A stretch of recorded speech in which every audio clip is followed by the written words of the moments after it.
In 2019, Prime Minister Abiy Ahmed was awarded the Nobel Peace Prize after ending a 20-year war between Ethiopia and Eritrea.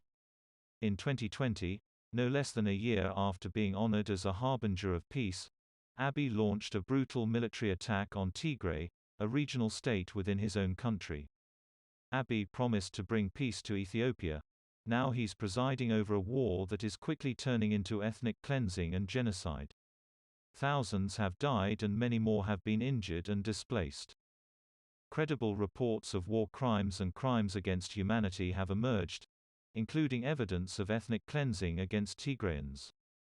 Telecommunications blackouts and limited access, including the blocking of humanitarian aid by the Ethiopian government, to parts of Tigray have made it difficult to fully assess what is unfolding there. In 2018, tensions between the Ethiopian government and the Tigray People's Liberation Front (TPLF), the political party that represents the Tigray region, escalated after a dispute concerning elections during the COVID-19 pandemic.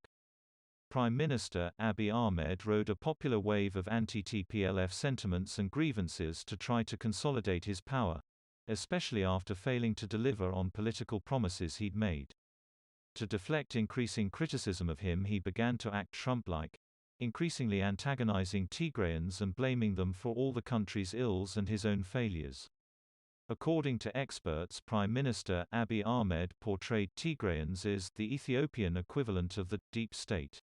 His Trump-like rhetoric blurred the lines between the TPLF leadership, which is corrupt and has been in power for decades, and the Tigrayan people.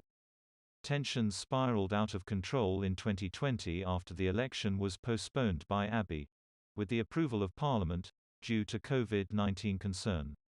Many accused Prime Minister Abiy Ahmed of an illegal power grab, including the TPLF.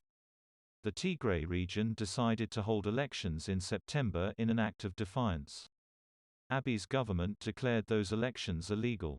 Ethiopia's parliament then voted to cut funds from the regional Tigrayan government, a move the TPLF said violated the law and was tantamount to a declaration of war.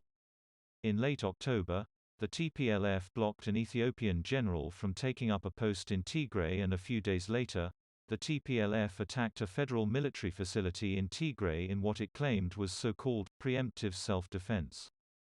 Prime Minister Abiy Ahmed chose to escalate the situation by declaring the last red line had been crossed, and sending a heavy military force, accompanied by airstrikes, into Tigray.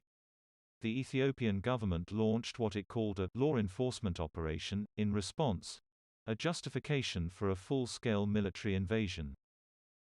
Tigrayan defense forces are fighting against the Ethiopian National Defense Force.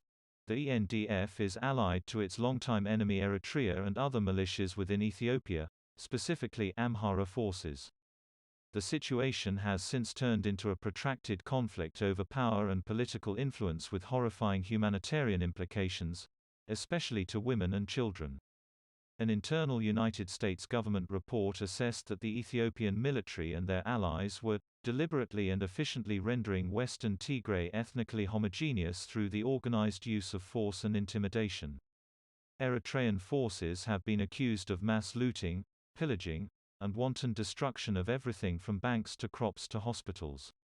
There have been massacres and mass executions. Researchers from the University of Ghent have compiled a detailed list of 1,900 Tigrayans killed in more than 150 mass killings since the start of the conflict. When the Eritrean or Ethiopian forces lose a battle, they take revenge on civilians in the surrounding areas. Rape has been used as a weapon of war. A USAID report includes testimony from a woman who recalled her rapist saying he was cleansing the bloodlines of Tigrayan women. Hundreds of women and girls in Tigray have reported being subjected to horrific sexual violence and rape with levels of cruelty beyond comprehension by Ethiopian and allied Eritrean soldiers and militias. At least 829 cases of sexual assault and rape by Ethiopian and allied forces have been reported at hospitals in Tigray. There are many more that have gone unreported. Doctors say cases of rape, gang rape, and extreme sexual violence are being reported every day, and they believe rape is being used systematically as collective punishment on Tigray. Most of the reported atrocities point to Eritrean, Ethiopian, and Amhara forces, though Tigray People's Liberation Front-linked groups have also been linked to at least one mass killing. In March, Ethiopian Prime Minister Abiy Ahmed acknowledged that reports indicate that atrocities have been committed in Tigray region. He said those responsible should be held accountable, though he quickly claimed all criticisms and reports were propaganda of exaggeration.